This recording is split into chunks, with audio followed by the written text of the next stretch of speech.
और चलेंगे अपने एक्सपर्ट्स के पास ये जानने के लिए कि आज आपको ट्रेड क्या करना है, मौके कहां पर होंगे, किन शेयरों में होंगे। शुरुआत राहुल जी आपसे करेंगे, बताइए। Good morning. आपके स्टॉक्स कौन से हैं आज? नमस्ते और गुड मॉर्निंग। तो दोनों लॉन्ग साइड के स्टॉक्स एस्ट्रल और बीईएल आज के लिए। पहले बीईएल से शुरू करते हैं। काफ़ी बार मैंने ये स्टॉक आपके चैनल पे रिकमेंड किया हुआ है। तो बीईएल जो है करंट मार्केट प्राइस पे बाय कर सकते हैं। 280 का स्टॉप लॉस रहेगा, 280 का स्टॉप लॉस रहेगा और टारगेट रहेगा 288 पे। दूसरा है एस्ट्रल। एस्ट्रल 2125 के ऊपर बाय कर सकते हैं। आई रिपीट 2125 के ऊपर बाय कर सकते हैं। स्टॉप लॉस होगा 2045 और टारगेट होगा एस्ट्रल 2230। दोनों स्टॉक्स एक डिमांड जोन से बाउंस होके बुलिश कैंडल्स बनाए हैं और अभी भी अपसाइड पे future potential next few days के लिए लग रहा है। ठीक है, तो ये हैं दो रिकमेंडेशन राहुल जी की तरफ से। किरण, आपके भी ट्रेडिंग आइडियाज बताइए। हाँ, good morning everyone. So overall अगर हम मार्केट का स्ट्रक्चर देखें तो कहीं ना कहीं हमें लग रहा है कि वापिस लार्ज कैप जो स्टॉक्स है वो मार्केट के अंदर वापस आ रहे हैं। जैसे कल भी हमने देखा था कि एक डाइवर्जेंस था निफ्टी और बैंक निफ्टी के परफॉर्मेंस के अंदर, और इस डाइवर्जेंस के ऊपर हमने देखा कि इन जो हमारा आईटी और फार्मा के सेक्टर है वहां पे कुछ परफॉर्मेंस लग रहा था। आज का जो पहला पिक हमारा रहेगा वो फार्मा के अंदर से रहेगा डीवीज लेबोरेटरी।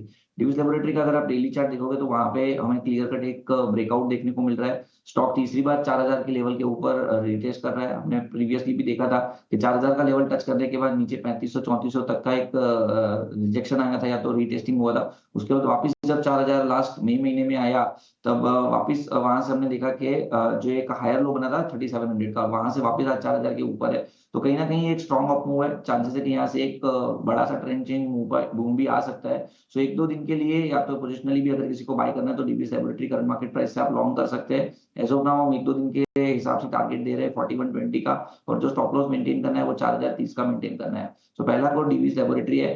दूसरा जो कॉल है वो हम एचडीएफसी बैंक रिकमेंड कर रहे हैं। रीजन बिंग के आप डेली चार्ट के ऊपर देखोगे तो एक बुलिश हार्मोनिक पैटर्न बनी है जो एक रिवर्सल पैटर्न है। स्टॉक भले ही अपने सभी इंपॉर्टेंट मूविंग एवरेजेस के नीचे ट्रेड कर रहा है लेकिन ये एक रिवर्सल पैटर्न है। दूसरा आप इंट्राडे चार्ट देखोगे तो वहां पे असेंडिंग ट्रायंगल पैटर्न ब्रेकआउट हमें देखने को मिल रहा है, जहां पे 1460 1450 उसका क्लस्टर रेजिस्टेंस था, कल उसके ऊपर सस्टेन किया हुआ है। और लास्टली अगर आप डेली चार्ट पे वापस जाओगे तो प्रीवियसली 1460 का ही रेजिस्टेंस था, जिसको क्रॉस करने के बाद स्टॉक ने ऊपर 1500 तक की एक रैली दी थी। तो ये एक रीटेस्टिंग भी माना जाएगा अपने प्रीवियस ब्रेकआउट लेवल का। सो मल्टीपल रीजन है और लो रिस्क रिवॉर्ड से स्टॉक यहाँ पे अवेलेबल है। तो एचडीएफसी बैंक हम लॉन्ग करके जाएंगे। 1460 के आसपास की क्लोजिंग थी, ऊपर में 1482 83 तक का हम टारगेट एक्सपेक्ट कर रहे हैं and 1444 as a stop loss हम मेंटेन करेंगे। तो HDFC bank and Divi's laboratory हम लार्ज कैप के साथ आज आ रहे हैं। ओके, तो डिवीज़ लैब और साथ ही एचडीएफसी बैंक यहाँ पे है किरण का भरोसा पर। अवनी, अब आपसे समझना चाहेंगे, बताइए कहाँ पे हैं आपकी आज की कॉल्स, स्टॉक स्पेसिफिक एक्शन आप कहाँ देख रही हैं? जी, तो आज के जो स्टॉक्स है उनमें से एक रिवर्सल कैंडिडेट है और एक ब्रेकआउट कैंडिडेट है। तो पहले रिवर्सल कैंडिडेट की बात करते हैं, वो है टाटा कंज्यूमर। तो टाटा कंज्यूमर ने कल जो 50 दिन का एक्सपोनेंशियल मूविंग एवरेज है उसके ऊपर बंद दिया है और ये 4 हफ्तों के कंसोलिडेशन के बाद ये एक अच्छा कल मूव दिखाई पड़ा है। और फ्यूचर्स में भी हमें लॉन्ग एडिशन देखने मिला है 2.5% का कंबाइंड ओपन इंटरेस्ट में। और अगर सिर्फ मई महीने का फ्यूचर्स देखें तो हमें 6% का शॉर्ट कवरिंग भी नजर आया है कल। तो हम टाटा कंज्यूमर में खरीदारी करेंगे 1115 से 1120 के रेंज में। ऊपर 1215 का इसका टारगेट रहेगा और स्टॉप लॉस रहेगा 1085 का। दूसरा जो ब्रेकआउट स्टॉक है वो है लुपिन। तो लुपिन में हमने देखा है कि कल वीकली ब्रेकआउट हुआ है 1705 के लेवल के ऊपर।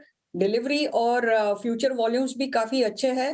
फ्यूचर्स में लॉन्ग एडिशन दिखा है 13% का और काफी अच्छा पुट राइटिंग हमें दिखाई पड़ा है 1700 के पुट में मई सीरीज के लिए।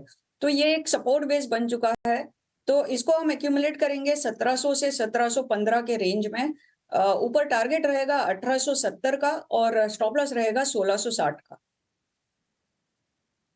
ये थी अवनी की कॉल्स। मैं फटाफट से एक बार अपने सभी एक्सपर्ट्स की जो कॉल्स हैं उसको रिपीट कर देती हूँ। आप भी उम्मीद है कि इसको नोट करके चलेंगे। अगर बात करें राहुल की, तो राहुल का भरोसा है बीईएल में। एक शानदार तेज़ी हमने इस काउंटर में देखी है। बीईएल अभी भी इनको लगता है ऊपर जाएगा। 288 के यहाँ पे आपके टारगेट से 280 का यहाँ पे स्टॉप लॉस लगाना है। काफ़ी मजबूत काउंटर है। हमने इस पे पूरी फंडामेंटल एनालिसिस भी आपके सामने रखी थी। एस्ट्रल पे भी उनका भरोसा है। कल एक ग्रीन कैंडल भी थी और साथ ही साथ देखें तो 2125 के टारगेट्स, माफ कीजिएगा 2230 के शायद अब टारगेट्स उन्होंने कर दिए हैं यहाँ पे। स्टॉप लॉस जो है 2045 के आसपास है। इसके अलावा किरण की बात करें तो यहाँ पे उनकी डीवी स्लैब पे बाय कॉल आ रही है। साथ ही एचडीएफसी बैंक यहाँ पे भी इनकी नज़र है। ये दो बाय कॉल्स। और अवनी का भरोसा है लुपिन पे, क्योंकि फार्मा में हम एक अच्छा एक्शन देख रहे हैं। एक ब्रेकआउट स्टॉक अवनी ढूंढ के लाई हैं और कल पूरे एफएमसीजी पैक में एक अच्छा जोश देखने को मिला। तो एक रिवर्सल कैंडिडेट अवनी की तरफ से टाटा कंज्यूमर्स, यहाँ पे आपको नज़रिया रखना है। 1215 के यहाँ पे टारगेट्स हैं उनके और 1085 का यहाँ पे वो स्टॉप लॉस सुझा रही हैं। इस पर एक बार राय ले लेते हैं। किरण, क्या इस कंपनी में अभी फोकस करने की ज़रूरत है? आज तो खबर आई ही है, लेकिन पिछले काफ़ी समय से स्टॉक में एक तेज़ी बनी हुई है। अगर वाईटीडी रिटर्न ही देखें 2024 में अभी तक करीब 50% की तेज़ी ये स्टॉक दिखा चुका है। काफ़ी सारे कंसर्न्स भी थे कंपनी के साथ, लेकिन धीरे धीरे करके वो रिजॉल्व होते हुए नज़र आ रहे हैं और अब लगातार ओवरऑल एक अप ट्रेंड में ही देख रहे हैं। रियल एस्टेट स्पेस की अगर बात करें तो इंडिया बुल्स रियल एस्टेट इन स्तरों पर कैसा लग रहा है आपको? So overall India bull real estate की अगर हम बात करें तो स्टॉक में हमने देखा था कि 2021 अक्टूबर में उसका पीक हाई बना था 190। वहां से स्टॉक कंटिन्यूअसली एक फॉलिंग चैनल के अंदर ट्रेड कर रहा था और अप्रैल 2023 के आसपास हमने देखा कि स्टॉक 47 तक गया था। वहां से वापस ये height of high bottom pattern के अंदर ट्रेड कर रहा है और कहीं ना कहीं राउंडिंग बॉटम पैटर्न बनाया हुआ है। एक बड़ा राउंडिंग बॉटम पैटर्न है और स्टॉक वापस अपनी सभी इंपॉर्टेंट मूविंग एवरेज के ऊपर भी ट्रेड कर रहा है। तो जिस तरह के ओवरऑल चार्ट पैटर्न हम देख रहे हैं 115 का उसका क्लस्टर सपोर्ट है। अब जब तक 115 के नीचे नहीं जाएगा तब तक हमें लग रहा है कि ये तेजी कंटिन्यू रह सकती है। 115 के आसपास हम देख रहे हैं कि इसकी 100 डेज मूविंग एवरेज भी है। तो एट करंट मार्केट प्राइस और कोई भी डिप आता है 125 130 तक के बीच में भी, मुझे लग रहा है कि हमें लॉन्ग करके जाना चाहिए। एक पोजिशनल स्टॉप लॉस आप 115 का मैनेज कीजिए। ओवरऑल ऊपर में 150 148 का एक रेजिस्टेंस है। जैसे वो रेजिस्टेंस क्रॉस होगा, इसके प्रीवियस जो ऑल टाइम हाई थे 180 190, वहां तक स्टॉक जाने की गुंजाइश रखता है। तो डेफिनेटली 115 के स्टॉप लॉस से होल्ड रखना चाहिए। 115 के स्टॉप लॉस से होल्ड रखने की सलाह है। ये आपको याद होगा कल भसीन साहब ने भी ये शेयर बताया था और बहुत जोर से बताया था, कई बार इसका नाम लिया था, इंडिया बुल्स रियल एस्टेट का। मयूरेश, आपके पास आएंगे। एक रिपोर्ट आई है पेटीएम को लेकर और जो टारगेट है मैक्वारी का वो है 275 रुपए का। अंडर परफॉर्म की रेटिंग बरकरार है। पेटीएम हालांकि जो भाव अभी चल रहा है उस भाव से करीब 100 रुपए नीचे के टारगेट है मैक्वारी के। पेटीएम आपको क्या लगता है कि रिवर्सल दिखाएगा? आरबीआई ने जो भी एक्शंस लिए, जो भी उन्होंने अपने कारोबार में चेंजेस किए, क्या उससे स्ट्रेंथ बढ़ेगी या फिर थोड़ी सी वीकनेस अभी कायम रहेगी शेयर में? Very good morning to you. नहीं, मेरे हिसाब से आई थिंक जैसे नंबर्स प्ले आउट हुए हैं, शायद अगले तिमाही में भी एक इम्पैक्ट उसका देखने मिले और बिजनेस प्रोस्पेक्ट्स कैसे बढ़ते हैं in terms of RBI curves और खुद की एक बिजनेस स्ट्रैटेजी आगे जाके कैसे रहेगी पेटीएम के लिए from a strategic view point, ये देखना बहुत लाजमी होगा। तो आई थिंक एक definite week set of numbers थे।